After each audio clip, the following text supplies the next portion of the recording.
Ryan works for a delivery service. The function f of n is used to calculate his daily pay in dollars on a day where he makes n deliveries. So we have f of n is equal to 7n plus 96. Use the function to complete the table. So the table on the left-hand column, it says number of deliveries. So we already got told in the reading that n represents the number of deliveries. So this left-hand column is your n values.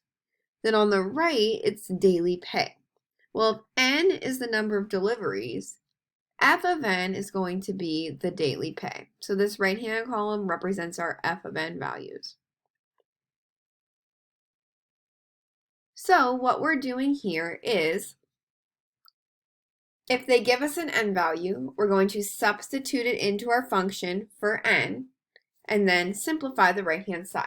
So here, when the number of deliveries is 0, to find the daily pay in dollars, everywhere we see an n, we would substitute in a 0. So f of 0 is equal to 7 times 0 plus 96. And then you just simplify this. So remember, on the left-hand side here, in problems like this, we don't do any calculations. This is just telling us to take our function f and evaluate it for an input of 0. And then the right-hand side, you'll just type in Desmos. So 7 times 0 is 0, plus 96 is 96. So when you make 0 deliveries, you make $96. When you make 5 deliveries to figure out how much money you pay, how much money you make, you would do it the same way. Everywhere you see an n, we're going to substitute in a 5. So f of 5 is equal to 7 times 5 plus 96. And again, this is the left-hand side is just saying you're taking your function and evaluating it for an input of 5. You'll type the right-hand side in Desmos and simplify to get your answer. Now the last entry in the table, we don't know the number of deliveries, but we do know the daily pay.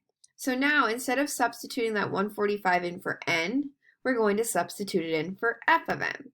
So we know that our daily pay is $145. So 145 is equal to 7n plus 96.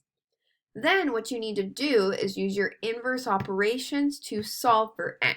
So you want to use your inverse operations to get n on one side of the equation by itself.